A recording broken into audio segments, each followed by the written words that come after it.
सर्वज्ञ श्री चक्रधर स्वामी की जय। श्री दत्तात्रेय महाराज की जय। कालच्या लीळेमध्ये स्वामींनी नागदेवाला भक्तजनांना अश्व म्हणजे घोड्याचं कार्य करण्यासाठी आग्रह धरला।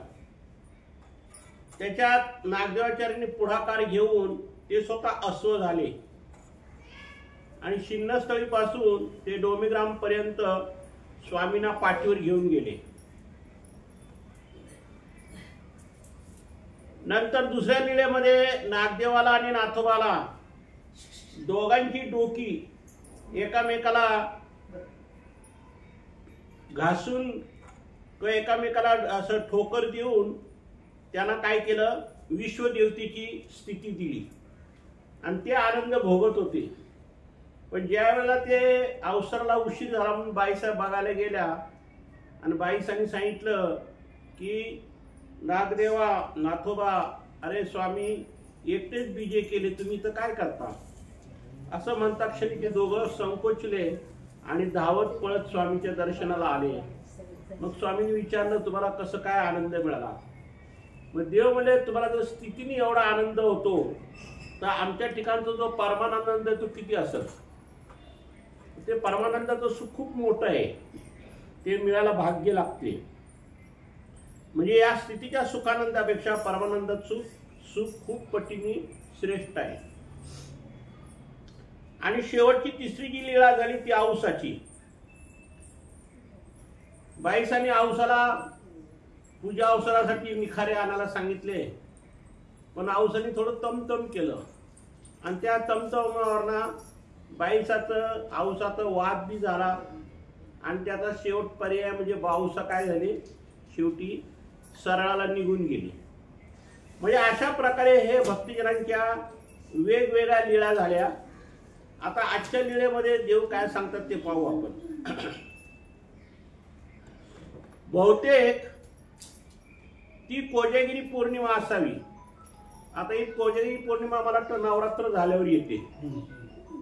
त्या दिवशी आम्ही रात्रीचा पूजा अवसर आरोगणा गोळा विडा करून अंगणात बिजे केले। नागदेवानी सुपारी खांड ओळगवली आणि तो विडे तयार करून देत होता। आम्ही अंगणात शतपावली करू लागलो। पिठासारखे पांढरे शुभ्र चांदणे पडले होते। पावसाळ्यानंतर ही पहिलीच पौर्णिमा, पावसाच्या नंतरची ही पहिलीच पौर्णिमा। पावसाच्या पाण्याने हवामानातील धुळीकण सदृश्य प्रदूषित सर्व साफ झालेले असताना वातावरण स्वच्छ धुतले काचेसारखे दिसत होते। नंतर अशा निर्मळ चंद्रप्रकाशात ग्रामांतर करावे अशी आम्हाला प्रवृत्ती झाली। म्हणजे देव म्हणजे आता ग्रामांतर करावे म्हणजे ह्या गावापासून आपण दुसऱ्या गावाला जाऊ। आणि आम्ही लागलीच आमचा विचार नागदेवाला बोलून दाखवला। नागदेव चांदणे कसे पिठासारखे शुभ्र पडले आहे, असा निर्मळ सुंदर चांदण्यात ग्रामांतर का करू नये? बऱ्याच ठिकाणी आमचे स्वामी रात्रीच्या ठिकाणी ग्रामांतर करायचे।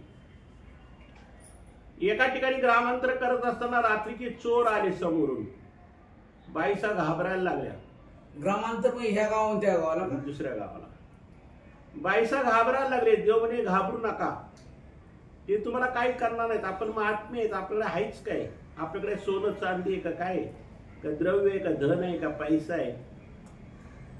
आम्ही आहोत, तुम्ही कशाला काळजी करता?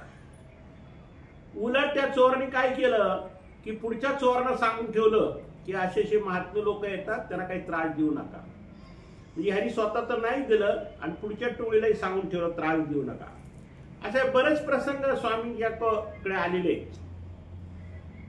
काही पशु पक्ष्यांचे बी येतात, काही चोरांचे अडथळे येतात, काही चोर म्हणून सुद्धा स्वामींना धरून ठेवलं होतं, असे प्रसंग आहे। असे बरेच प्रसंग आहेत वेगवेगळे। तसं ह्या शुभ चांदणे रात्रीमध्ये देव आमचे ग्रामांतर करत आहेत। अशा बाबतीत नागदेव सदा तत्पर असायचे। लगेच आमच्या निर्णयाला दुजोरा देत म्हणाले, जी ग्रामांतर करायचे असेल तर काही हरकत नाही, स्वामींनी आदेश दिला म्हणून त्यांनी निघायची तयारी केली। मग काही भक्तिजन नागदेवाचार्य, बाईसा, स्वामी हे सगळे चांदण्या रात्रीमध्ये ग्रामांतर करायला निघाले, दुसऱ्या गावाला निघाले.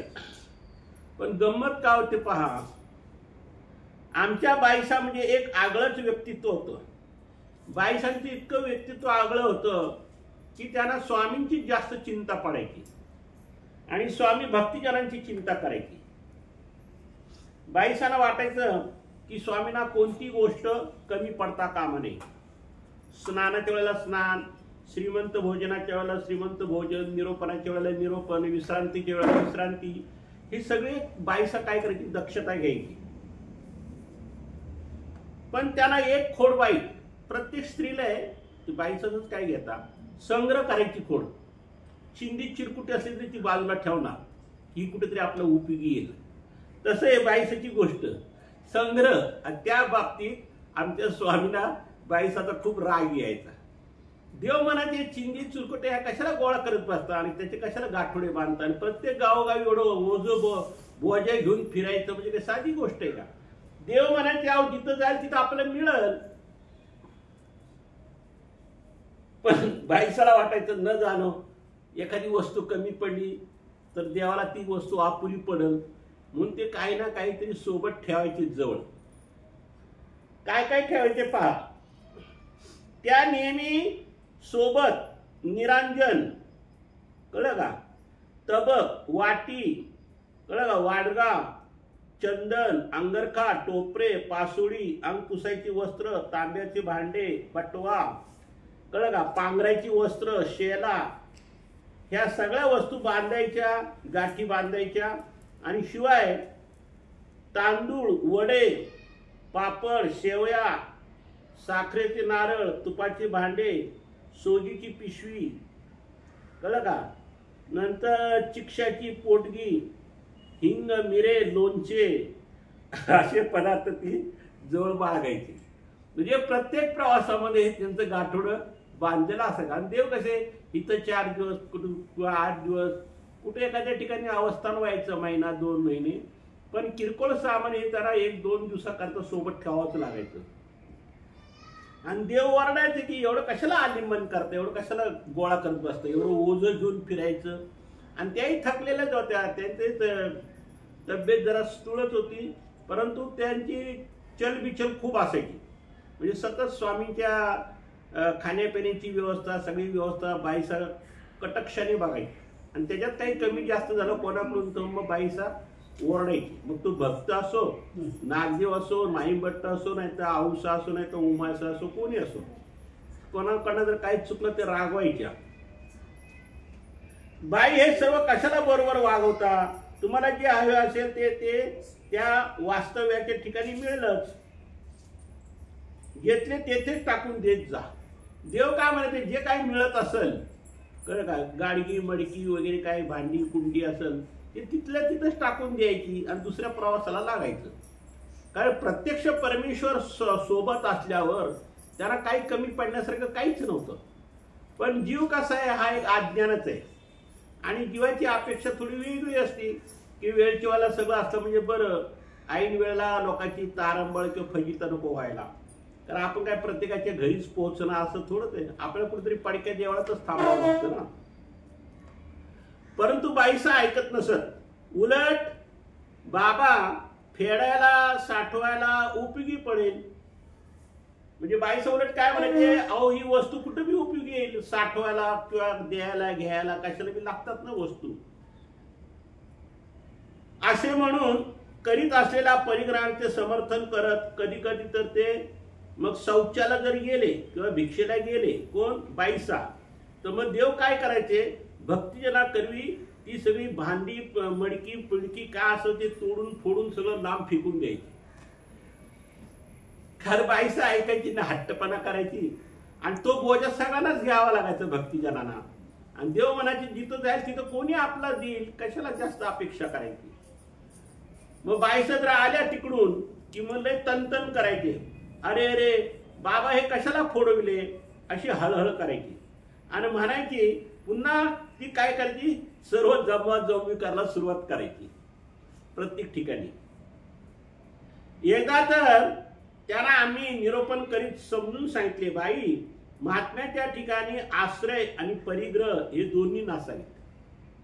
आश्रय म्हणजे मला हे पाहिजे, मला ते पाहिजे, मला या वस्तूची गरज आहे, मला त्या वस्तू. माणूस कसं सुई दोऱ्यापासून सगळी तयारी करतो, तर हे देवाला पटत नव्हतं. देव म्हणत आहे आपला ह्या आश्रय बी नको आणि परिग्रह बी नको, की ही वस्तू पाहिजे, ती वस्तू पाहिजे, आमची वस्तू या गरजेची. म्हणजे भविष्यात ज्या काय लागणार आहेत त्या गोष्टी अगोदरच तयारी करायची. तर हे आमच्या स्वामीला पटत नव्हतं आणि स्वामी त्यांना निरोपण करताना नेहमी सांगायचे की आग्रह परिग्रह न करावा. म्हणजे आश्रयाच्या गोष्टी किंवा उपयोगी पडणाऱ्या वस्तू यांचा संच करू नका, यांचा संग्रह करू नका. ह्याच्यामुळे काय होतं, आपला देवधर्म होत नाही आणि सगळं लक्ष तिकडंच राहते. आता तांदूळ संपले, आता भात कसं काय घालायचं, आता पाणी भात संपला, आता भक्तजनांना पाणी भात कुठून आणायचं. तर देव म्हणायचे अशी चिंता कधीच करायची नाही, आम्ही समर्थ आहे ना. एकदा जोगेश्वरला कुठंतरी नाथोबा कोणतरी होते देवाच्या सोबत, आणि ते देवासोबत ते एकटेच होते वाटतं. तर ते काय मनात, त्यांच्या मनात असा विचार आला की खरंच आपण संसाराचा त्याग केला खरा, पण संसारामध्ये एवढं आपली इस्टेट प्रॉपर्टी धन द्रव्य सगळं असताना आपण स्वामींसाठी काहीच आणलं नाही, असे ते दुःख करायचे. देव म्हणले तुम्ही मनोमाळका कशाला करता, म्हणजे आमचं चिंतन कशाला करता. अहो हे जोगेश्वरीचं मंदिर आहे ना, या जोगेश्वरीच्या मंदिरच्या पाठीमागे जर आम्ही एक दगड काढला त्या मंदिरचा, तर तुम्हाला सोन्या रुपयाचे हंडे सापडतील. आणि काय पाहिजे तुम्हाला, तुम्ही ही चिंता सोडा आमची, आमचं कसं होईल काय होईल. माईम भट्ट सुद्धा श्रीप्रभू बाबासाठी खूप तुळतुळ करायचे की बाबांसाठी बसायला जागा किंवा व्यवस्था असावी, पर्णकुटी असावी, काहीतरी व्यवस्था असावी. पण श्रीप्रभू बाबा सारखे फिरत राहायचे, ते काही एका ठिकाणी थांबत नव्हते. म्हणजे अशा भक्तिजनांना खूप अपेक्षा असायची, पण स्वामी सुद्धा भक्तिजनांना सांगायचे की तुम्ही आमची कशाची चिंता करू नका, फक्त भिक्षाविधी करा, तुम्हाला जे काही सहाय्य लागेल ते आम्ही अदृष्टपर तुम्हाला सहाय्य करू. पण भक्तिजनांना विश्वास बसायचा नाही, बाईंसला बी विश्वास बसायचा नाही. त्या नाही, काहीतरी आपल्याजवळ 2-4 वस्तू पाहिजेच. धर्मरूप पदार्थाची गरज भासली तर पदार्थ त्याच वेळी आणि तेवढ्या पुरताच मिळवावा. आता देव काय म्हणतात, धर्मापुरती काय समजा लागती वस्तू. आता समजा भिक्षेला जायचं तर भिक्षेला वस्त्र पाहिजेच, हातरा पांघराला वस्त्र पाहिजेत, अंगावर कपडे पाहिजेत. अशा काही जे वस्तू असतात, लंगोटीपासून कोपींपासून वस्त्र मग ह्या जीवाला लागतेच. तर देव काय म्हणतात, अशा गोष्टीचं तुम्ही काही चिंता करू नका. तुम्ही ज्या ठिकाणी जाल त्या ठिकाणी कोणी तुम्हाला मदत करत. अहो मसनीचं वस्त्र जरी मिळालं तरी तुम्ही घ्या म्हणजे देवाने एवढी परवानगी दिली. पण ते काय सगळ्यांचा अधिकार नसतो घेण्याचा. आपल्यासारखा गेला तर आपल्या मागे भूत लागतील. पण जो आचरणवंत पुरुष आहे त्याला हा देवाने विधी सांगितलेला आहे आणि ते पर्यायवश्य सांगितले. असं काही नित्यदिनी असं नाही, असा प्रसंग सांगितल्यात काही गोष्टी. परंतु सांगायची गोष्ट देव काय म्हणतात की जे काही तुम्हाला लागत असेल पदार्थ तो त्याच वेळी बघायचा. तू एखाद्याकडे भिक्षा मागायची, बुवा मला भिक्षापात्राला वस्त्र नाही, तुम्ही वस्त्र द्या, किंवा भिक्षेला झोळीला कपडा द्या, किंवा कोणते समजा एखादा अंगावर कपडा लागला, चादर लागली, काही लागलं तर त्यावेळेला कोणी यजमान भेटेल त्याच्याकडे तुम्ही मागा. त्याला देण्यापुरती बुद्धी आम्ही देऊ, म्हणजे तुम्ही काही चिंता करू नका.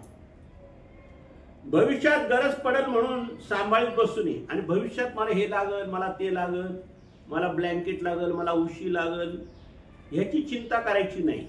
जेव्हाचं तेव्हा मागायचं काय लागल ते. अभ्यागता अशी परमप्रीतीचे वर्तन करताना अशा प्रकारे पदार्थाची गरज भासते असे नाही. आणि एखादा अभ्यागत आला, मग त्या अभ्यागताला जर काही कमी एखादी वस्तू असली तर त्याला कुठून आणावी, कुठून द्यावी, ही चिंता तुम्ही नाही करायची. आणि एवढे देवाने सांगितलंय, ज्याच्याकडे तुम्ही पदार्थ मागता तो कसा मागायचा आणि कसा मागायचा नाही ते बी सांगून ठेवलं देवाने. तुम्हाला समजा एखादी वस्तू जर लागली, एखाद्या यजमानाकडून मागायची वेळ आली, तर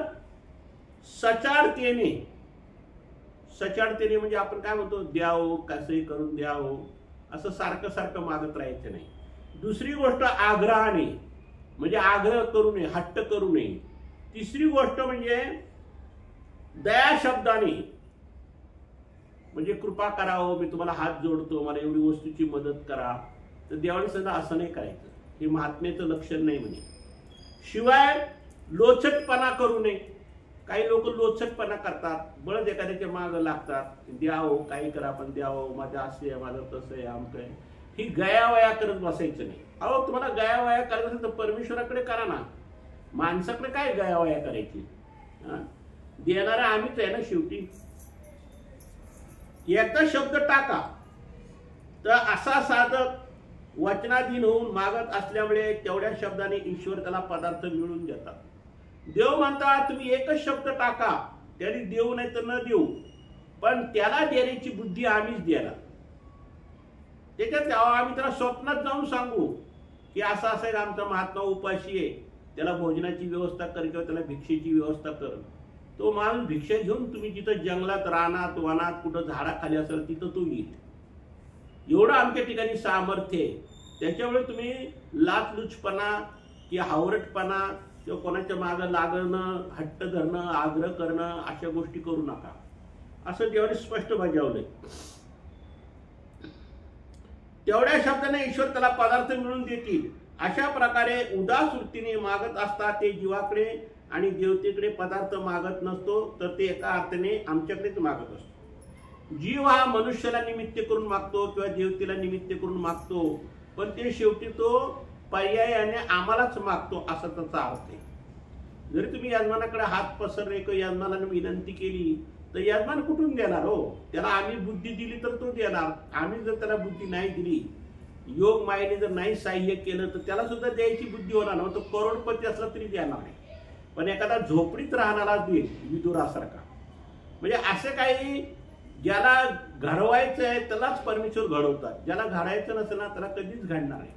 तुम्ही त्याच्या दारात 10 वेळा गेला तरी तो देणार नाही, पण एखाद्याने एक जरी शब्द टाकला तरी देईल. आणि न टाकता सुद्धा तो हे करतो, काय करतो की तुम्हाला विचारतो की तुम्हाला काय पाहिजे, काय मदत लागते, काय नाही ते सांगा.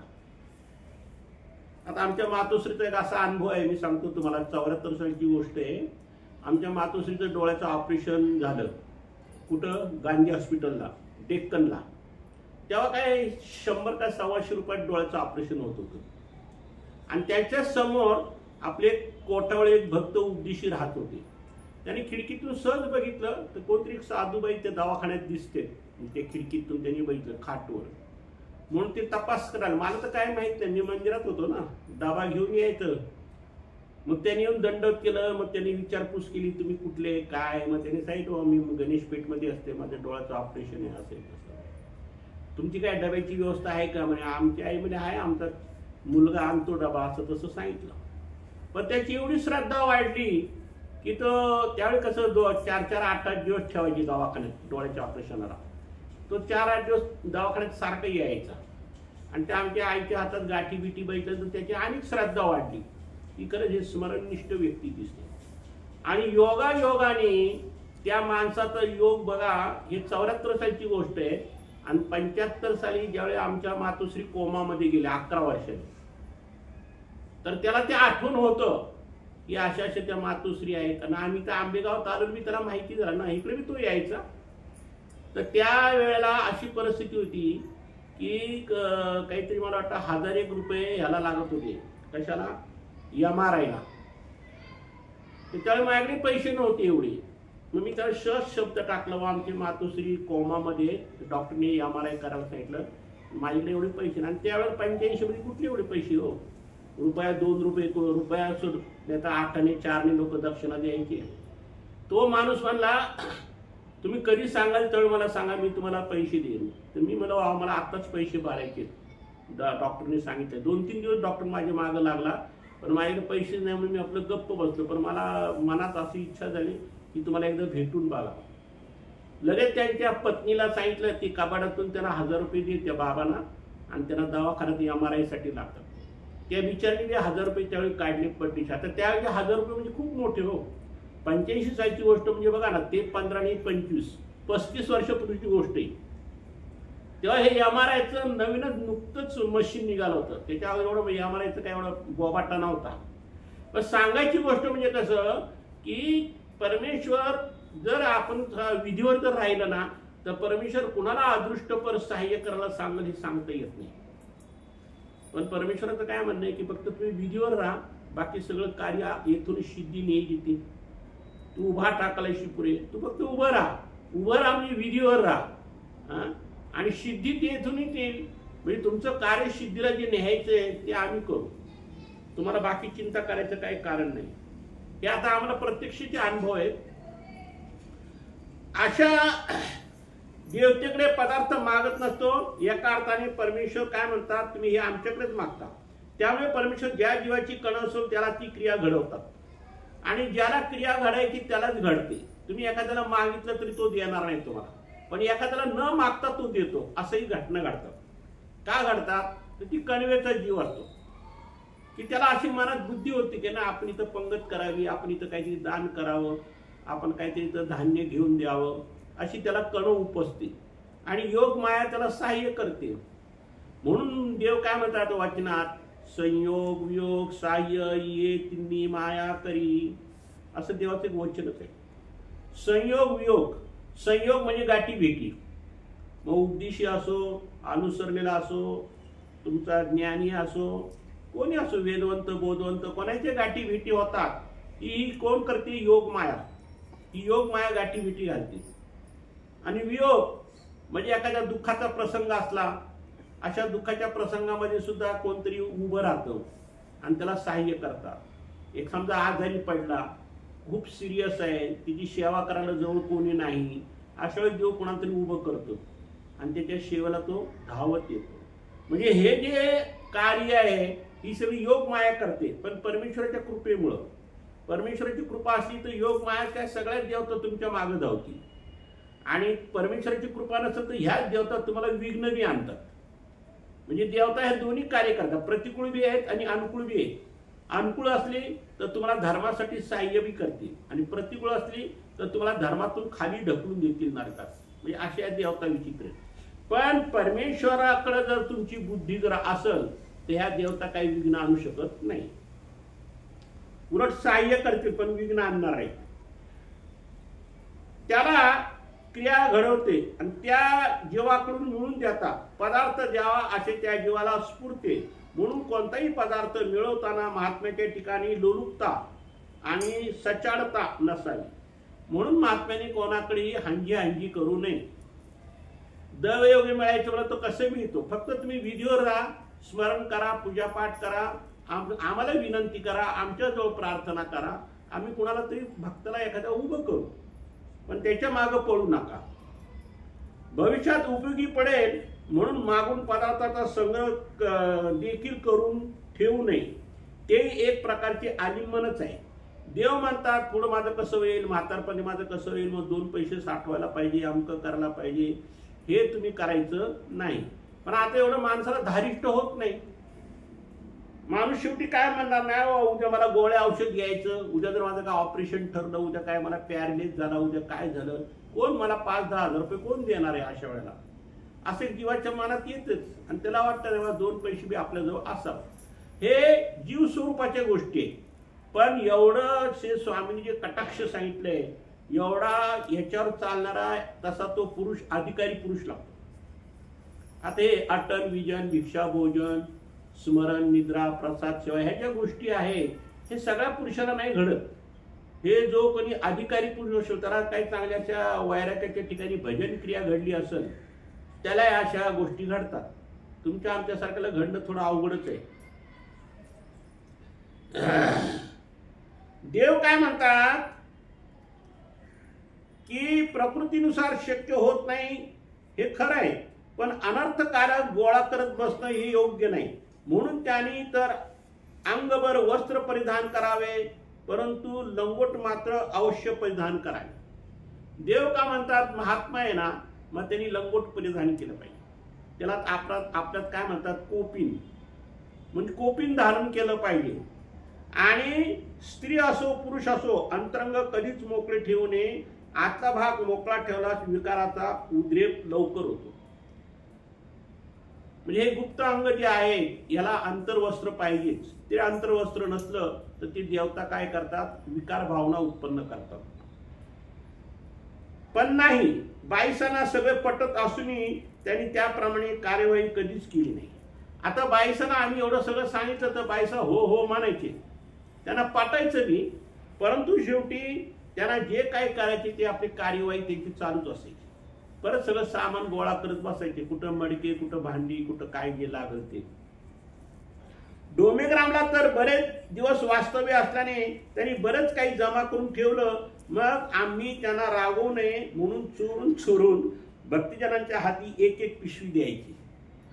आता एवढं सगळं सामान सगळं स्वामीच्या समोर एखाद्या भक्ताजवळ दिलं तर स्वामी ओरडायचे की एवढं कशाला आलिंगन गोळा केलं, एवढं कशाला हे पासारा गोळा केला.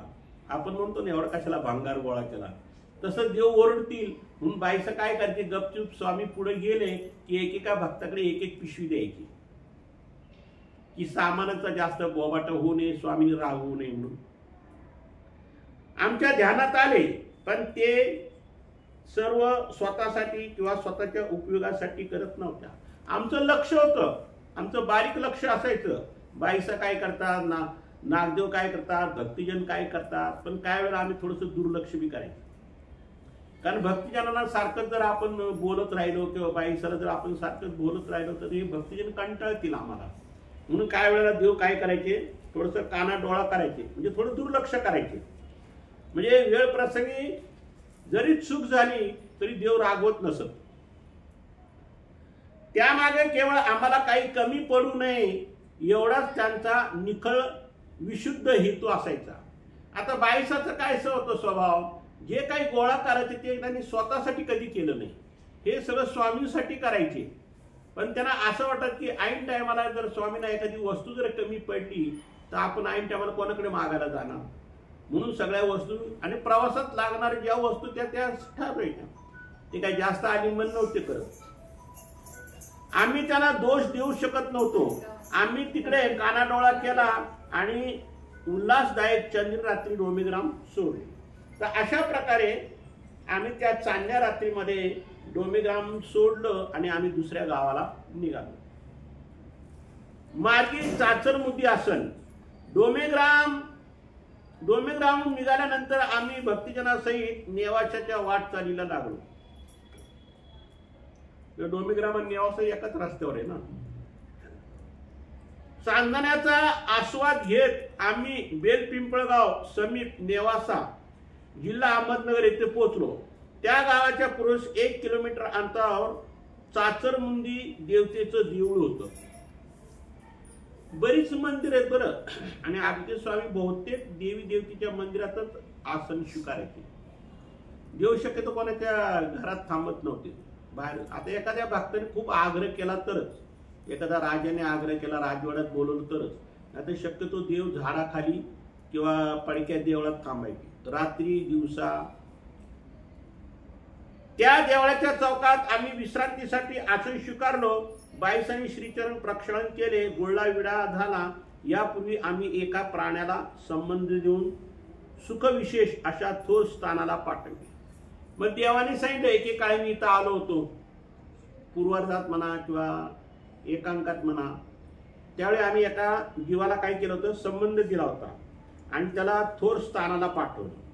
त्याविषयी कथन करून कणवेचे महत्व विशद आम्ही म्हणालो. पोरानो, येथे एका प्राण्याला संबंध देऊन आम्ही त्याला कणवे पोटी अतिशय श्रेष्ठ स्थानाला पाठवले.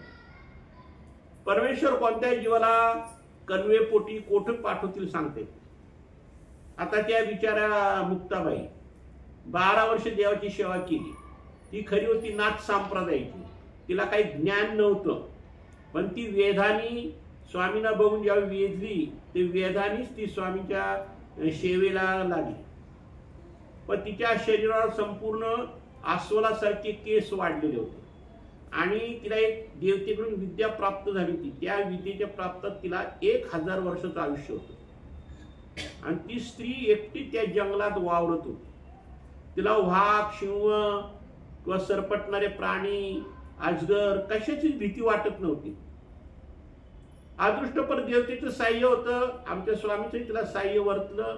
पण अशी ही स्त्री आमच्या स्वामीची पूजा करायची, त्या वनातून फळं आणायची, फुलं आणायची, पूजा करायची, असं तिने 12 वर्ष सेवा केली.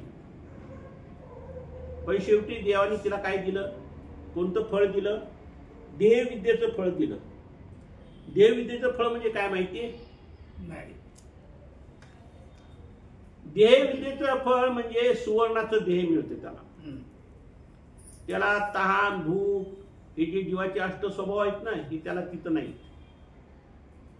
तो सतत संपूर्ण अख्ख्या ब्रह्मांडात फिरत असतो. आणि असे कुठे कुठे मोठे अवसर, पूजा अवसर, कुठं काही कार्यक्रम वगैरे असे असले तर त्या अशा अवसरामध्ये तो जातो. तोच नाही, अप्रोक्ष ज्ञानिया जातो, शाब्द ज्ञानिया जातो, विशेष ज्ञानिया जातो, देहविद्येचा पुरुष जातो.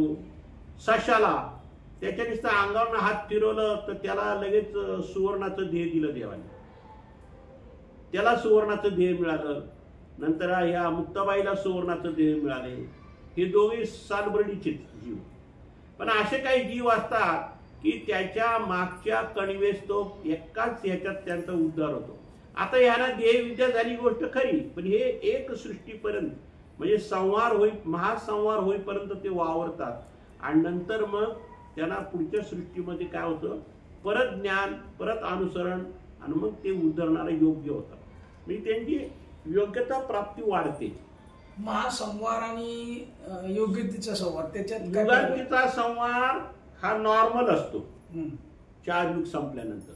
पण महासंवार जो असतो ना, तो सगळ्या सृष्टीला मिळून असतो, सगळ्या ब्रह्मांडाला मिळून असतो.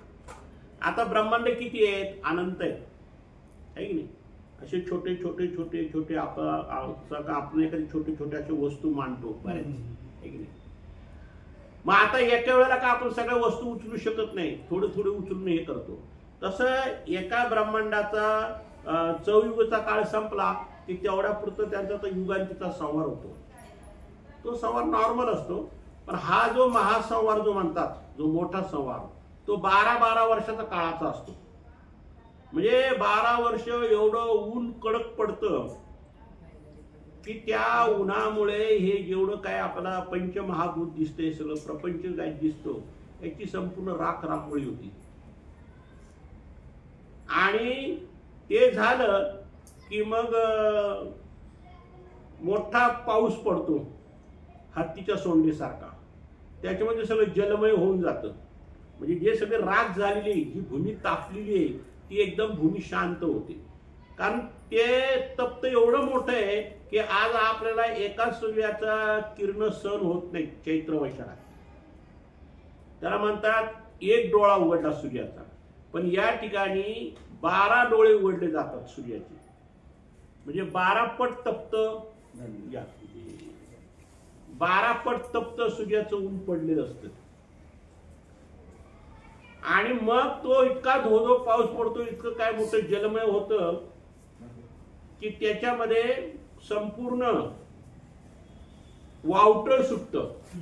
आणि त्या वावटळामध्ये काय होतं? इकडचं पाणी तिकडं, तिकडचं पाणी इकडं, असं पाणी हेलकावे खाऊन खाऊन खाऊन काय करतं? दऱ्या खोऱ्या निर्माण होतात. जंगल, झाडं बिडं, ही सगळी देवता संपादकत्व करते सगळ्या जीवांना चतुर्विधामध्ये. तर अशा प्रकारे ह्या महासंवारामध्ये ह्या घटना घडतात. आणि युगांतीचा संवार काय हा नॉर्मल असतो, त्याच्यात काय मोठी एवढी घडामोडी. संवार म्हणजे कलियुग झाल्यानंतर, कलियुग झाल्यानंतर, 4 युग संपल्यानंतर, हा, नंतर मग परत कृतयुग चालू होते. पण त्याला काळ बराच जातो. आता तुम्ही विचार करा, 32 लाख वर्षाचा काळ कशाचा आहे? कृतयुग, आहे की नाही? 16 लाख वर्षाचा काळ कोणता आहे? त्रेतायुग. 8 वर्षाचा काळ कोणता आहे? द्वापरयुग. आणि कलियुग आहे 4 लाख. आत्ताशी त्याचे 5000 झाले. म्हणजे अजून 3,95,000 वर्ष जायची तेव्हा कलियुग संपणार. म्हणजे सांगायची गोष्ट, कारण महाभारत सांगून आता 5000 वर्ष झाली ना, त्याच्यामुळे कलियुगला 5000 वर्ष झाली. आम्ही त्याला कन्वेपोटी अतिशय श्रेष्ठ स्थानाला पाठवून विशेष प्रकारचे सुख प्रदान केले. म्हणून जीवाने देव जरी जोडला असला नाही तरी निदान कणव तरी जोडावे.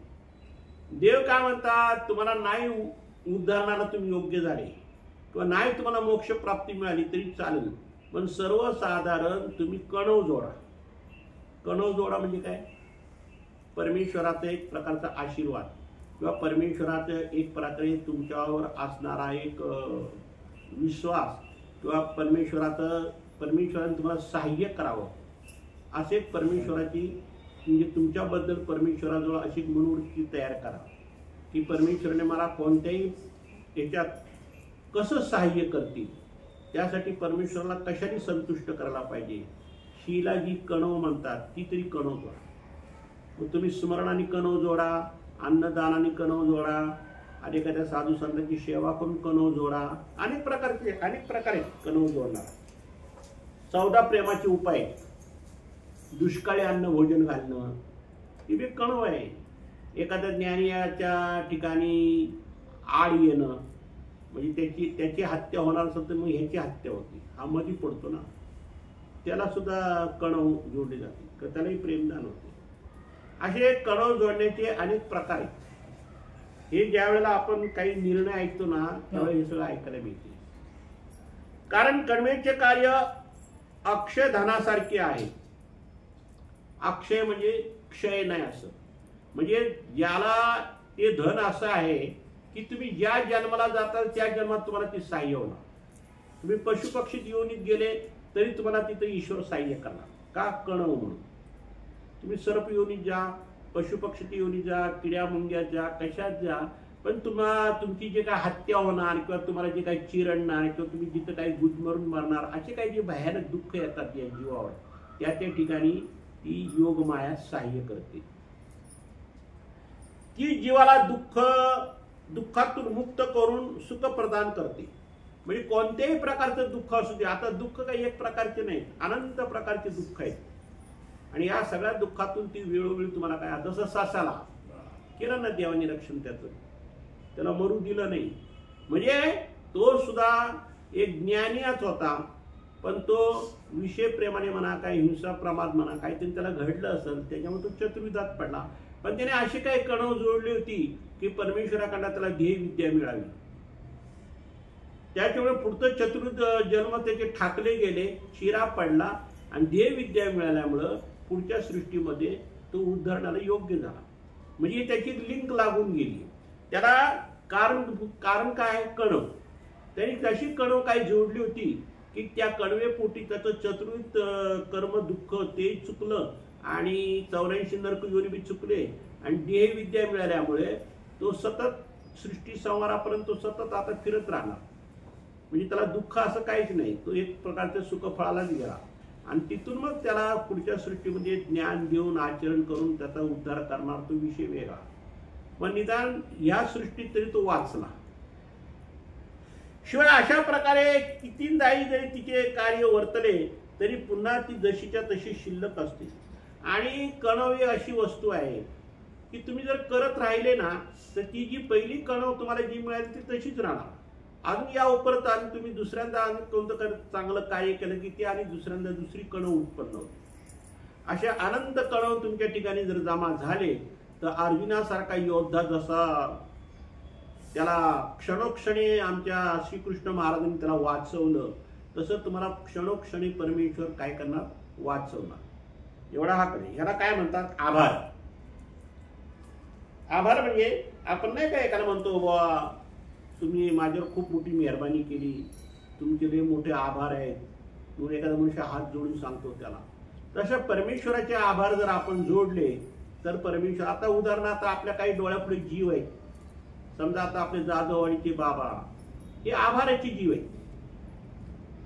कशावरून, तर आज त्यांचा एवढा मोठा शिष्य समुदाय म्हणा किंवा त्यांना मानणारे म्हणा किंवा त्यांच्यावर श्रद्धा ठेवणारे म्हणा किंवा त्यांच्या शब्दाला जागणारे म्हणा किंवा तिथं काहीच कमी पडत नाही. हे सगळे आभाराचे कार्य आहेत. म्हणजे ज्याच्या ठिकाणी परमेश्वर, म्हणजे ज्या जीवावर परमेश्वराचा आभार आहे त्या जीवाला कुठंच काही कमी पडत नाही. त्याला मागावंच लागत नाही, ऑटोमॅटिक त्याच्या पायाजवळ सगळं येतं. तो नको नको म्हणला तरी ती येत राहणार. म्हणजे इतकं भयानक हे देवाचं साह्य आपल्याला. शिवाय अशा प्रकारे कितींदाही जरी तिने कार्य वर्तले तरी पुन्हा ती जशीच्या तशी शिल्लक. म्हणून जीवाने जेणेकरून परमेश्वराला तोष होईल अशा क्रिया कराव्यात की निदान खंती येऊन कणव तुटेल असे वर्तन करू नये. म्हणजे देवाला खंतीला असं वागू नका. खंती आली तर कणव तुटते. म्हणून जेणेकरून परमेश्वराला खंती न येईल अशी क्रिया करा आणि जेणेकरून तुम्हाला परमेश्वराला तुमची कणव येईल, तुम्ही आभार जोडले जातील अशी क्रिया करा की त्या क्रियेमुळे तुम्हाला कुठंच काही ऊन पडणार नाही. असं देवाने भक्तिजनांना सांगितलं की कणव जोडली पाहिजे. पुरादित्याच्या मठात भक्तिनांची ये जा पाहून वामन तसेच मतिविलास आणि इतरही सगळे ब्राह्मण जणू धावत जात आहे. आता एका ठिकाणी आमचे देव डोमेग्राऊंड गावोगावी फिरत असताना एक ठिकाणी देव आले म्हणून एका गावातल्या लोकांना समजलं की स्वामी आपल्या गावात आले.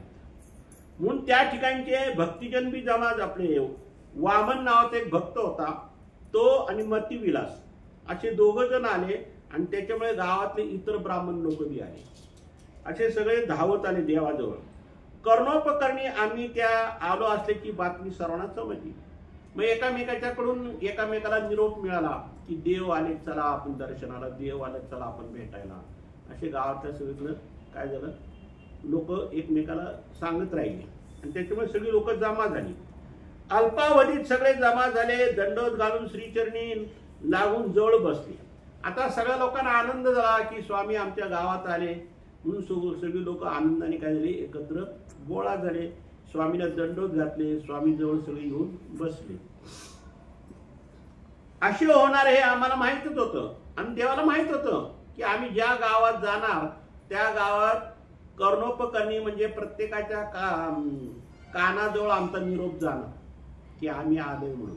आणि त्यामुळे सगळे भक्तिजन गोळा होणार, सगळे ब्राह्मण, गावातले प्रतिष्ठित सगळी मंडळी गोळा होणार हे देवाला पहिलंच माहिती होतं. म्हणून आम्ही बाईसांना प्रातःकाळचा पूजा अवसर करू दिला नाही. कारण वेळच्या वेळेला पूजा अवसर व्हायला पाहिजे ना. तर प्रातःकाळचा पूजा अवसर होता तो देवाने काय केलं, त्या पूजा अवसरला थोडासा उशीर केला, थांबा म्हणे जरा. कारण हे सगळे येणार हे देवाला माहिती होतं ना. येताच त्यांनी विचारले, जीजी स्वामीचे येथे केव्हा आगमन झाले. आता ते बिचारे जे गावातली मंडळी जमली सकाळी सकाळी येऊन, तर ते देवाला म्हणाले की जीजी आपण केव्हा आले इथं. देव काय म्हणतात, अहो आम्ही रात्रीच तर आलो. कारण देव नाही का चालल्या रात्री निघाले होते. आम्ही म्हणालो. त्यावर हळहळ खंत व्यक्त करीत ते म्हणाले, जीजी आमचं केवढं दुर्भाग्य पहा. आम्ही रात्रीच्याही पूजा अवसरला मुकलो आणि आता सकाळच्या प्रातःकाळच्या पूजा अवसरला मुकलो. अरे पूजा अवसर महत्वाचा आहे ना. पूजा अवसर म्हणजे त्यावेळेला परमेश्वर संतुष्ट असतात आणि पूजा अवसर जो करतो त्याच्यात देव प्रसन्न असतात. आणि नेमके ह्या देव प्रसन्न असतात प्रातःकाळच्या टायमाला पूजा अवसरला. त्यावेळेला तोच अवसर आपला चुकला आणि संध्याकाळचा पूजा अवसर चुकला. कारण देवाचा तिन्ही टाइम पूजा अवसर चालायचा. देव काय म्हणतात त्यांना, अहो असं कसं होईल, तुमचा पूजा अवसर चुकला असं कधी होईल. आम्हाला तुमची काळजी आहे. म्हणजे काय, अहो आत्ताच पूजा अवसर आम्ही तुमच्यासाठी राखून ठेवलाय. काय म्हणतात, तुमच्यासाठी पूजा अवसर आम्ही राखून ठेवलाय, तेव्हा तुम्ही पूजा अवसराची काही चिंता करू नका. ग्रामस्थांना असे म्हणून आम्ही बाईसांना म्हणालो, बाई आता प्रातःकाळ पूजा अवसर करा. महाजन फारच आनंद झालेला आहे. बाईसाने केला पूजा अवसरात, ते श्रद्धेने सहभागी झाले. मग बाईसाला देव म्हणतात की आपला पूजा अवसर जो राहिलेला आहे, थांबलेला आहे, तो आता करून घ्या. का आता भक्तांना ग्रामस्थांना खूप आनंद झालेला आहे, त्यांना या पूजा अवसराचा लाभ घेऊ द्या म्हणे. एके दिवशी सकाळचा पूजा अवसर झाल्यानंतर आम्ही आसनी उपविष्ट होतो. कोणीतरी अर्पण केलेले नारळाचा गोळा आमच्या श्रीकरी दिला. नारळ होता, गोटा नारळ, तिथे जे शेंड्या विंड्या काढलेल्या असतील आणि कवटी होती तशीच. पण असा कोणीतरी एक गोटा नारळ कोणीतरी एका भक्तांनी सकाळच्या पूजा अवसरच्या टायमाला आपल्या स्वामीला अर्पण केला. तितक्या नागदेव भिक्षा करून आल्यानंतर झोळीत दृष्टिपूत करून जवळच बसला आणि आता दुपारच्या टायमाला हे भिक्षा मागून आले, कोण? नागदेव. आणि जोडी दृष्टिपोत केली आणि आपल्या स्वामीजवळ येऊन बसले. आणि नेमकं काय झालं, त्यांनी क्षौर केलेलं होतं. क्षौर म्हणजे मुंडन. हा. मुंडला महात्मा निका दिसे, आमचे स्वामी म्हणतात की ते मुंडला महात्मा जो आहे ते चाणक्य नाही का दाखवतात तो, हा. तर किती त्याचं असं डोकं चमकतं. निका दिसे म्हणजे चांगला दिसतो असं देवाचं म्हणणं आहे. आणि अशा त्यांनी क्षौर केला. त्याचा माथा नारळाच्या गोळ्याप्रमाणे गुळगुळीत दिसत होता. आणि त्यांनी क्षौर आत्ताच केलेलं होतं, त्याच्यामुळे त्याचा डोकं काय होतं, गुळगुळीत होतं, चमकत होतं. कळलं का? आणि ते पाहून आम्ही सहज गमतीने त्याला म्हणालो, वानरिया, हा नारळाचा गोळा तू एका घावात आपल्या डोक्याने फोडशील. म्हणजे कोणा जीवाचा कसा कर्मनाश करायचं हे देवच झालं.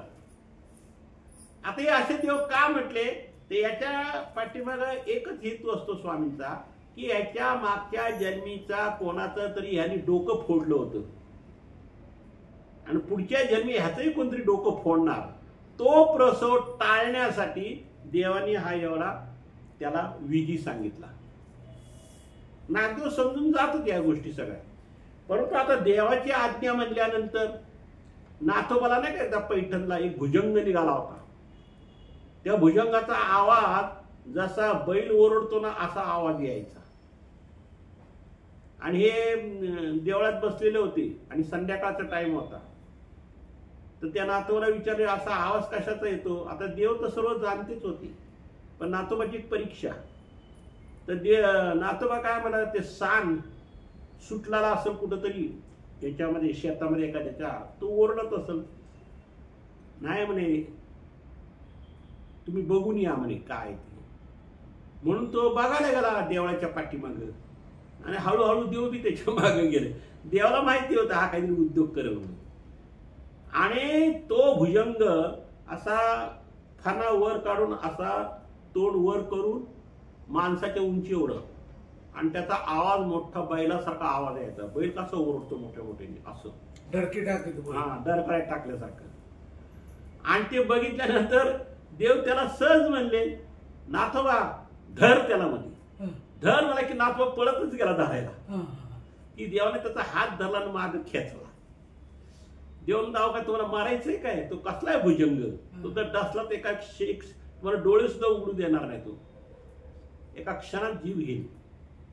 जी तुम्हीच तर मला सांगितलं धरा आणि तुम्हीच मला परत माग वळता. देव म्हणजे तसं नाही, हा तुमचा प्रसव आम्ही फेडला. तुम्ही मागच्या जन्मी भुजंग होऊन ह्या जीवाला डसले होते, ते ह्या जन्मी तो भुजंग तुम्हाला डसणार होता. पण तो प्रसव खुंटण्यासाठी आम्ही ही तुम्हाला विधी करायला लावली. नाथोबांनी देवाचे पायच धरले. म्हणजे एवढ्या मोठ्या भयानक दुःखातून एकदा तर त्याला पाण्यात उड्या मारायला लावल्या डोहात. का? ते भूत योनीतून बाहेर पडायसाठी. म्हणजे भूत योनी आक्षेपणार होती त्यांना. ती भूत योनीतून सुटका व्हावी म्हणून नाथोबाला पाण्यात उड्या मारायला लावल्या.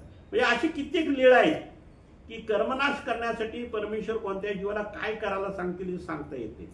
नाथोबाच्या बाबतीत घ्या, नागदेवाचार्या बाबतीत घ्या, आबाईचा, उमाईचा, महादेवाचा, सगळ्यांच्या बाबतीत घ्या. प्रत्येक ठिकाणी देव काही ना काहीतरी. आता हे काय नाही, तुमच्या दगडी पूल बांधायचं छोटासा नदीवर किंवा नाल्यावर, किंवा पर्णकुटी बांधायचं, असे कुठं चिखल थापायला लावायचं, अशा सगळ्या ज्या क्रिया करायच्या ना, ह्याच्या पाठीमागं परमेश्वराचा हेतू एकच होता की हे कर्मनाश दिसायला दिसतं क्षुल्लक, परंतु परमेश्वराने करायला लावल्यामुळं त्याला जास्त महत्व आहे. आता हे समजणाऱ्याला आहे, ज्याला समजत नाही त्याला त्याचं काही महत्व नाही. त्याचा वानर्या हा नारळाचा गोळा तू एका घावात, आणि कसं सांगितलं की एका घावात 2-4 घाव नाही मारायचे, एकाच गावात तो नारळ फुटला पाहिजे, कवटीचा नारळ. आम्हाला नकार देणे हे जणू नागदेवाच्या रक्तातच नव्हतं. असेच भक्तिजन होते. कुठं डोहात उडी टाकवणे गेले की डोहात उडी टाकायचं, कुठे एखादा भयानक प्राणी धर म्हणला की तो प्राणी धरायचा, पण तो असा विचार करायचा नाही की तो प्राणी असला तर माझा जीव जाईल का काय, असं नाही विचार करायचा. त्यांच्या रक्तातच नव्हतं. आम्ही काही म्हटले तरी नाही मानायचं नाही, असा जणू त्यांनी एक पणच केला होता. हे नाथोबा वगैरे असे काही जे होते भक्तिजन नागदेवाचार्यासारखे, हे कधीच कोणत्या गोष्टीला नकार देत नव्हते. हात पुढे करीत हो काजी पाहू तरी असे म्हणून त्यांनी आमच्या हातातला नारळ घेतला आणि निरीक्षण करून पाहिला. त्याने नारळ हातात घेतला नागदेवाचार्यांनी, आणि याला कुठं कवच फुटलेलं आहे का, कुठं काय आहे का, कुठं होल पडलेला आहे काय, हा लवकर फुटल का नाही फुटल, हा कडक आहे का मऊ आहे हे बघायसाठी तरी तो हातात नारळ घेतला. कळलं का? निरीक्षण करीत म्हणाले जीजी, आणि फोडला तर काय देणार.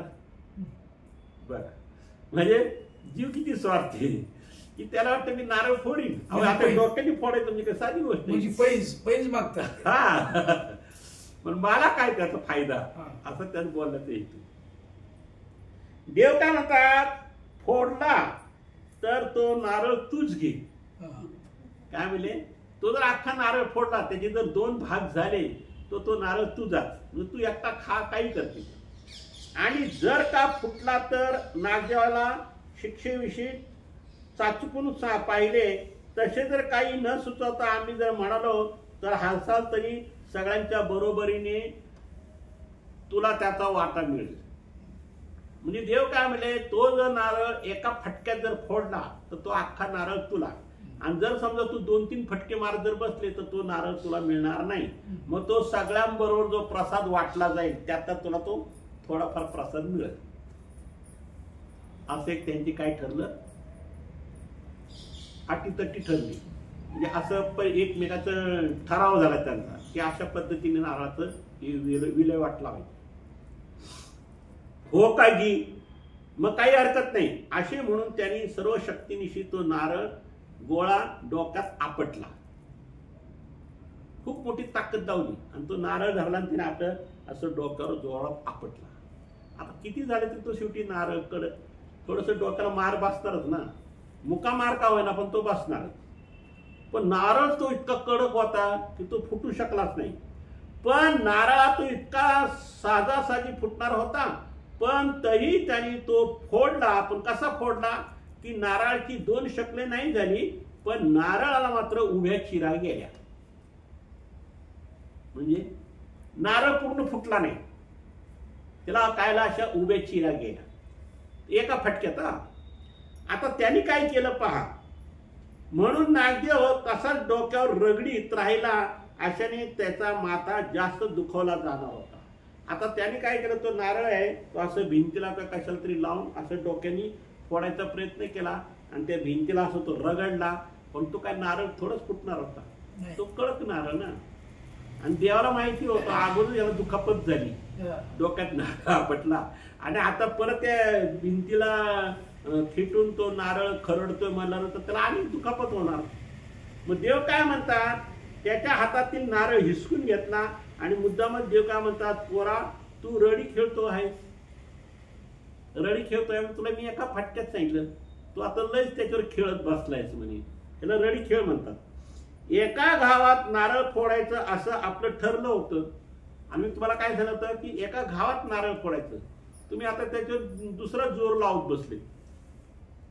मग आता डोक्यावर किती रगडत राहिले तरी त्याचा काय उपयोग होणार आहे, आणि डोक्यावर तुम्ही नारळ किती रगडला तरी तो काय थोडंच फुटणार आहे. तू हारलास हे कबूल कर आणि चुपचाप तो नारळ बाईसाच्या हाती दे. केवढा नाराज झाला नागदेवाचार्य, नाराज झाले की मला नारळ फोडायला लावला ईर्षिरीनी आणि फुटला नाही, म्हणून तो शेवटी नारळ बाईसाच्या हातात गेला. मग मात्र नागदेवाने नारळ बाईसाकडे दिला. नागदेवाला आणखी दुःख कष्टी करण्याच्या हेतूने आम्ही बाईसांना म्हणालो, बाई याचे सारखे विभाग कर आणि सर्वांना वाटून द्या. आता एक नारळ फुटला नाही हे एक दुःख, तो नारळ बाईसाला द्यायला लावलं हे दुःख, दुसरं दुःख.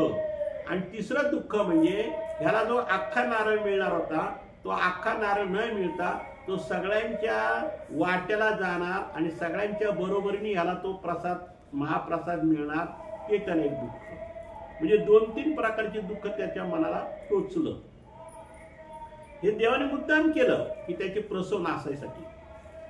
बाईसाने नारळाचे समान भाग करून भक्तजनांना वाटण्यास सुरुवात केली. त्या नागदेवाला देऊ लागल्या, पण नागदेव रुसून बसला, दुःखी कष्टी झाला. आता बाईसाने तुकडे केले भक्तजनाने आणि सगळ्यांना समान तुकडे वाटायला सुरुवात केली. परंतु पहिलं नागदेवाला द्यायचं ठरलं ना, पहिलं नागदेवाला द्यायचं मग सगळ्यांना वाटायचं. म्हणून ते नागदेवाला द्यायला गेले तर नागदेव काही घेईना, त्याला वाईट वाटलं, तो दुःखी झाला. अर्थात नारळाच्या खोबऱ्याची त्याला अप्रूप नव्हतं. त्याचं काय अशी इच्छा नव्हती की नारळ मीच एकटा खावा, अशी काही इच्छा नव्हती. पण ते नारळ माझ्याकडनं फुटला नाही हे त्याला दुःख झालं. आणि जो प्रसाद वाटणार तो सर्वांसमान द्याला. तसं नागदेव हा सगळ्यात श्रेष्ठ होता, मोठा होता. आणि एवढ्या मोठ्या माणसाला या सगळ्यांबरोबर द्यायचं म्हणजे एक प्रकारचा अपमानच ना, कमीपणाच झाला. मग ते एक दुःख. हे आम्ही जाणून होतो, आमचा प्रसाद जास्तीत जास्त मिळावा अशी त्याची अपेक्षा होती. नागदेवाचार्याचं काय म्हणणं होतं, नारळ नाही फुटला तरी चालेल, ठीक आहे, काय हरकत नाही, पण सगळ्यांच्या समानतेनेच मला प्रसाद देणार, म्हणजे मला तो प्रसाद थोडाच मिळणार. म्हणजे मला जास्त प्रसाद मिळाला पाहिजे, तर तो प्रसाद मला देव काय करतात, थोडाच देणार. मग ते त्याला दुःख झालं. त्यासाठी तर त्यांनी दुखापत करून घेतली होती आणि जास्त प्रसाद मिळावा म्हणून त्यांनी डोक्याची दुखापत करून घेतली. आपण म्हणतो ना एखाद्याला, तो मी एवढे कष्ट केले आणि मला त्याचा काहीच लाभ नाही. तुम्ही दुसरे जी कामं कमी करतात त्यांच्यावरच मला लाभ दिला तुम्ही. परंतु आम्ही त्याच्या निमित्ताने का होईना, जशी बाह्यरूप दुःखता अनंत असंत कर्मे नासली, पण हे नारळ डोक्याने फोडायला लावलं, त्याच्यामध्ये आम्ही त्याचे असंत कर्म नासली, अनंत कर्म नासली.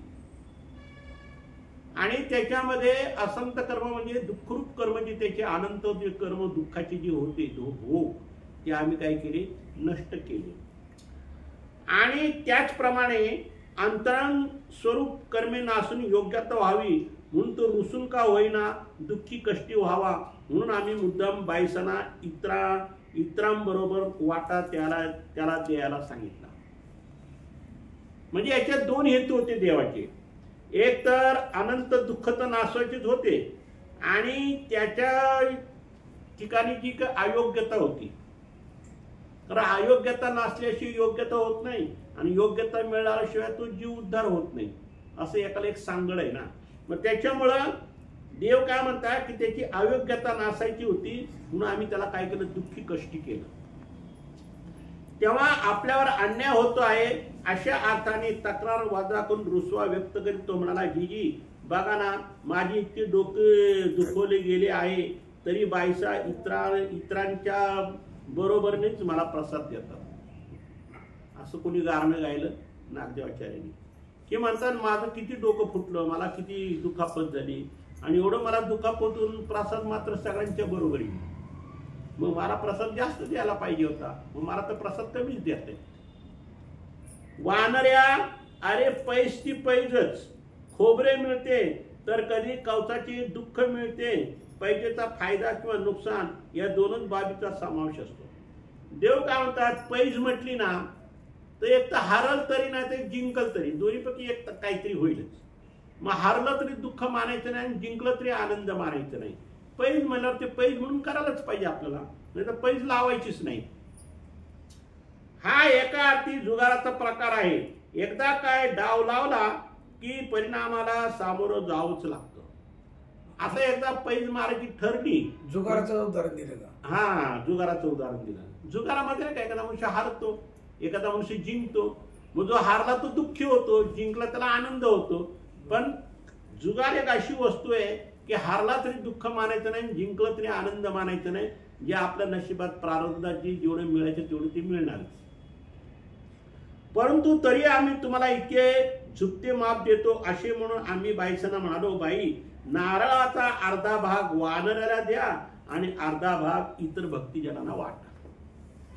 म्हणजे देवाने काय केलं, त्याच्या मनामध्ये जे काही शंका कुशंका होती ती दूर करायसाठी देव काय म्हणतात, काय हरकत नाही, तो दुःखी होतो ना प्रसाद कमी मिळतो म्हणून, तर असं करा, तो अर्धा नारळ नागदेवाला द्या आणि अर्धा नारळ सगळ्या भक्तजनांना प्रसाद वाटा. एके दिवशी सकाळचा पूजा उत्सव झाल्यानंतर आम्ही भक्तजनासह म्हाळसा देवीच्या देवळात विहरणासाठी गेलो. तेथे म्हाळशेच्या पूर्वाभिमुख देवळाच्या सभामंडपात आम्ही देवीच्या डाव्या बाजूला आसन स्वीकारले. तितक्यात म्हाळसा देवीच्या पुजारी देवीची पूजा करण्यासाठी सर्व पूजा साहित्यानिशी देवळात आला. आता बघा, काही अशी बरीच स्थान आहेत की त्या स्थानाच्या ठिकाणी गुरुवांचा बी लय फायदा झाला. जसं लोणीचे गुरु आला, देवाने नाही का विचारपूस केली, ए गुरुवा इकडे ये म्हणून नागदेवाच्या त्याला रागाने बोलले. म्हणजे असे काही कणवेची जीव असतात की देवी देवतीची भक्ती करतात पण प्रत्यक्ष त्यांना परमेश्वराचं दर्शन होतं, त्याला माहित बी नाही मला परमेश्वराची भेट होईल. असे बरेच लीळ आहेत की त्या गुरुवांना सुद्धा देव भेट देतात, दर्शन देतात, त्याची इच्छा पूर्ण करतात, त्याचं कार्यसिद्धीला नेतात, अशा बऱ्याच गोष्टी. तसंच एक म्हाळसा देवीचा जो पुजारी होता तिथं सुद्धा त्याला देव भेटले आणि तो सुद्धा तिथं काय झाला, या देवतेची पूजा करण्यासाठी तो काय केला, फळं फुलं वगैरे घेऊन आला, पूजेचं साहित्य घेऊन आला. आणि ते आरुडलेल्या आम्हाला पाहून वेधला. तो पुजारी खरं त्या देवतेसाठी पूजा अवसराचं सामान आणलं होतं, फळं फुलं वगैरे सगळं काय ते. आणि आम्हाला बघितलं तो काय झाला, वेधला.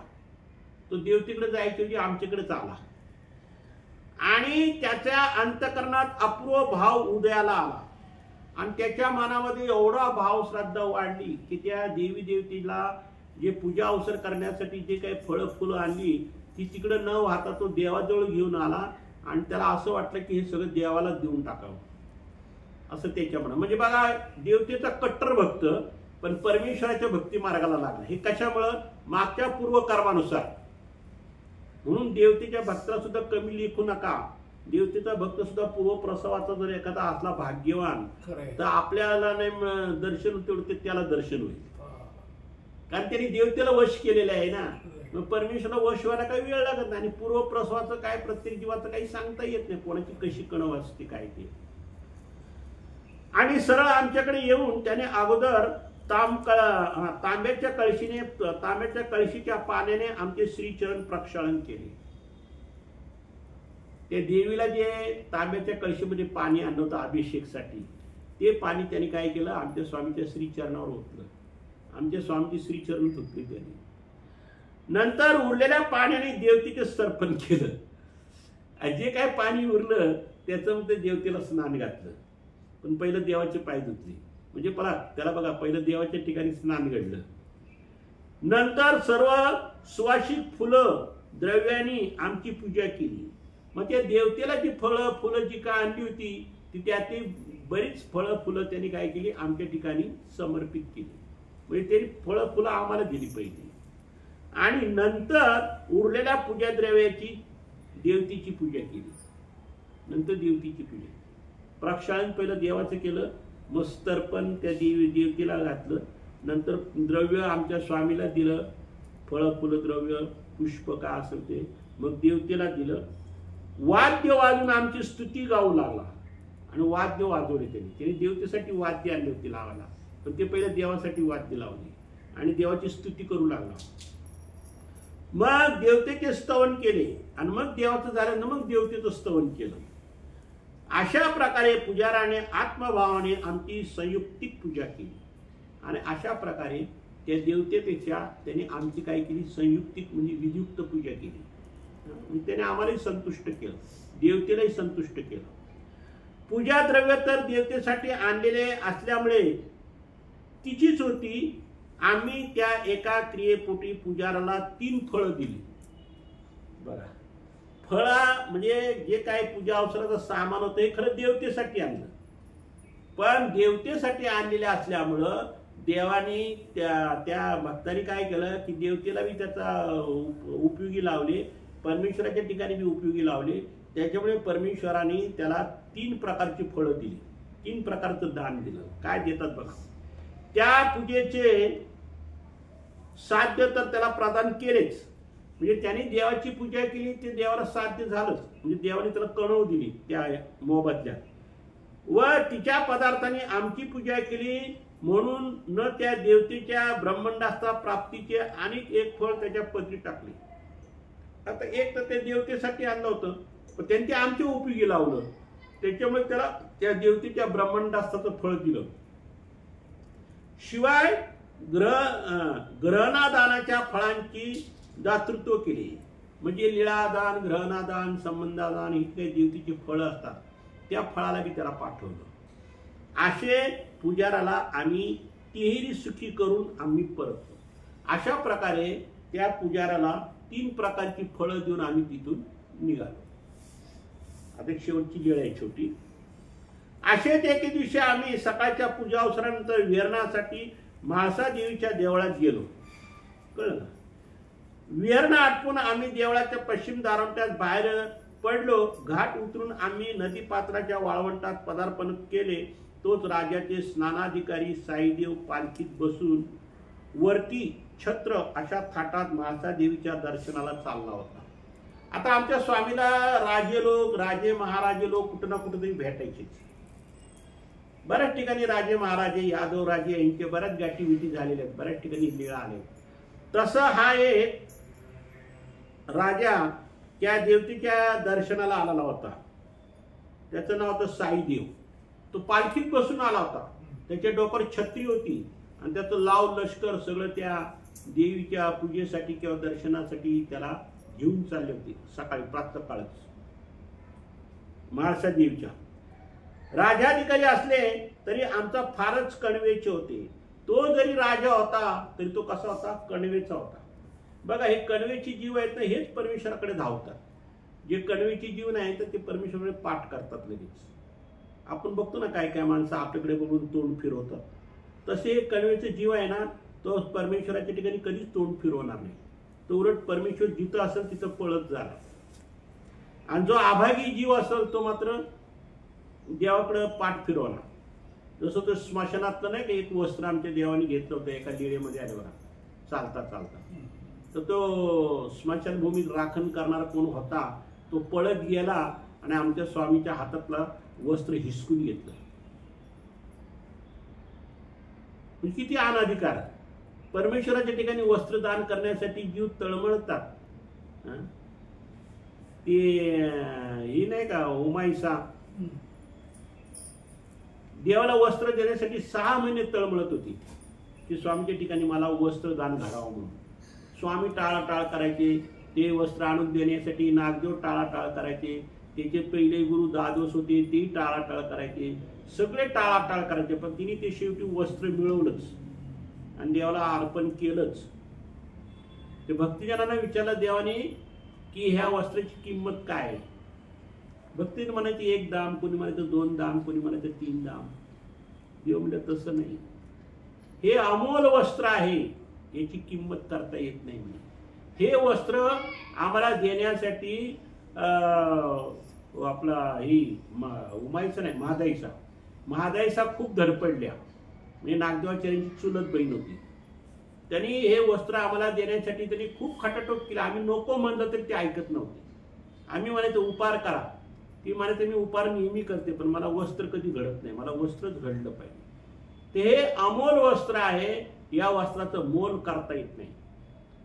तर दादोसांनी मान खाली घातली, नागदेवाचार्यांनी मान खाली घातली की हे आपल्याला सांगत होती बाजारातून आणून द्या, पण तिला आपण आणून नाही दिलं. तिने कुठून तरी शेवटी मिळवलंच. म्हणजे देव अदृष्टपर सहाय्य करतात भक्ताला, पण त्याचं फळ बी खूप मोठं देतं. ते वस्त्र देवाने 6 महिने वापरले. किती महिने? 6 महिने. कोकरी केली जाते, कोकरी. आणि 6 महिने वापरून शेवटी महादाईसाला काय म्हणता की हे वस्त्र आता नागदेवाचार्य रुद्रपूरला चालले, ते हे आम्ही त्यांना वस्त्र देऊ का? ज्यांनी नकार दिला वस्त्र आणण्यासाठी त्याला हे वस्त्र देऊ का? तर ते महादाईसाला राग यायला पाहिजे होता की मी ज्यावेळी सांगितलं तेव्हा हा मला आणून देत नव्हता आणि आता स्वामी देतात तर लगेच घ्यायला तयार झाला. तर ती काय म्हणली उलट की जी मी हे वस्त्र तुमच्या चरणी अर्पण केलंय, आता ते कुणाला द्यायचं आणि कुणाला नाही द्यायचं हा तुमचा प्रश्न आहे. माझा काय अधिकार आहे त्याच्यावर? मी एकदा दान केलं, संपलं. आता ते नागदेवाचार्याला द्यायचं का आणि कोणा भक्ताला द्यायचं का तुम्ही स्वतः वापरायचं ही तुमची मर्जी. मग नागदेवाचार्यांच्या डोळ्याला पाणी आलं की आपण ज्या वस्त्रासाठी आपण बहिणीला अडवणूक दाखवली, अडवणूक केली, आणि त्याच वस्त्राला आज देव किती महत्व देतो. ते जर आपण वस्त्र त्यावेळेस जर आणून दिलं असतं माधवीसला, तर त्यातली निम्मी कणव आपल्याला मिळाली असती, निम्मा लाभ आपला काहीतरी झाला असता. पण ह्या आपल्या अज्ञान बुद्धीमुळे आपलं एवढं मोठं नुकसान झालं. म्हणजे असं असतं की वस्त्रदानाची क्रिया सुद्धा खूप मोठी श्रेष्ठ आहे. मग झटकन आमच्या कणवेचे होते, आम्हाला पाहताच त्यांनी पालखीतून उडी घेतली. बघा, देवाला पाहिल्यानंतर पालखीतून त्यांनी खाली उडी मारली आणि झटकन येऊन त्यांनी दंडोत घातले, श्रीचरणा लागला. तलम सपूर उंची वस्त्र आमच्यासाठी आसन रचलं. तलमचं उंच वस्त्र जे असतात त्याचं काय केलं त्यांनी, आसन केलं स्वामींना बसायसाठी. आणि आम्हाला आसनी उपविष्ट होण्याची विनंती केली. आम्ही त्याच्या विनंतीला मान देऊन आसनी उपविष्ट होतात. सेवकांना संकेत करून आमच्यावर छत्र धरायला लावलं. त्या राजाने काय म्हणला, हे छत्र माझे डोकर धरताय, ते माझे डोकर नका, स्वामींचे डोक्यावर धरा. कारण त्याला स्वामींची पूजा करायची होती ना. आणि अल्पहार स्वीकारण्याची विनंती केली. त्या देवीला काहीतरी ते दर्शनाला येताना काहीतरी फळं आणले असतील ना, तर ते त्यांनी काय केलं, आपल्या स्वामींना अर्पण केले. आम्हाला त्यांच्या निरेतू भजनाचा स्वीकार करून त्यांना प्रेमाचे साधन प्रदान करायचे होते. देव काय म्हणतात, आम्ही त्याला भेट का दिली, तर त्या भेटीमागा आमचा एकच उद्देश होता की त्याला प्रेमाचं साधन द्यायचं होतं, त्याला प्रेमाचा उपाय घडवायचा होता आणि त्याच्यातून त्याचे अनंत दुःख नासवायची होती. म्हणून आम्ही त्याची विनंती मान्य केली. लगेच त्यांनी सेवकाकरवी बाजारातून साखर आणि केळी आणली. आता ऐन टायमाला काय करणार, मग बाजारातून लगेच साखर आणि केळी घेऊन आला. कारण देव माहिती इथं काय थांबत नाही, देव लगेच दुसरीकडे जातात. आणि देव प्रत्येक ठिकाणी बहुतेक जास्त पण थांबायचेच नाही. कधी एक दिवस, कधी अर्धा दिवस, कधी 3 तास, कधी 1 तास, कधी एक क्षण बी थांबायचे आणि परत पुढे जायला लागायचे. आणि अतिशय प्रेमाने स्वतःच्या हाताने केळी सोलून दिली त्यांनी. एवढा मोठा राजा पण त्यांनी स्वतःच्या हाताने केळी सोडली. सेवकांना नाही सांगितले केळी सोलायला. आणि साखरेत घोळून आम्हाला आरोगणात दिली. आणि ती केळी साखरेत घोळून त्यांनी काय केली, देवाला अर्पण केली. आम्ही 3-4 केळी स्वीकारल्यानंतर पुरे करावेजी. मग आम्ही त्यांना काय सांगितलं, आम्ही 3-4 केळं त्यांच्या हातातून खाल्ली. मग आम्ही शेवटी त्यांना म्हणलं आता बाद झालं, आता आमचं पोट भरलं म्हणे. मग गुळणा केला. नंतर त्यांनी विडा ओळगविला. मग आमची भावपूर्वक स्तुती केली. नंतर आम्ही त्याला पाठवणी देऊन मठाकडे विजय केली. मग अशा प्रकारे त्यांनी काय केली, देवाने स्वतः त्याला पाठवणी दिली आणि मग तो गेला आणि देव आपल्या दुसऱ्या ठिकाणी मठाकडे निघून गेले. म्हणजे एखाद्या कडवेचा जीवाचा योग कसा असतो तो असा असतो. ती योग मायाच सगळ्या गोष्टी घडवते. पण ही क्रिया कधी घडते की पूर्वप्रसावामध्ये जर तुम्ही साधू संतांच्या ठिकाणी अन्नदान केलं, साधू संतांच्या ठिकाणी फळ फुल वाहिलं किंवा फळ दिलं, काय का होईना, जो खायची वस्तू कोणती का होईना तुम्ही ते अर्पण केलं की ती योग्यता हळू वाढत वाढत वाढत वाढत ज्ञानीच्या ठिकाणी मग भक्ताकडे जाते, भक्ताच्या ठिकाणी मग ईश्वराकडे जाते. म्हणजे परमेश्वराच्या ठिकाणी म्हणजे सन्निधानाचा योग येतो. म्हणून असन्निधानी जे तुम्ही काही करताल ते तुम्हाला सन्निधानी त्याचा उपयोग होतो. आणि असन्निधानी जर तुम्ही काहीच नाही केलं तर तुम्हाला सन्निधानात सुद्धा काही घडत नाही. तर अशा प्रकारे हे आजच्या डोमेगामचे लीळा झाले.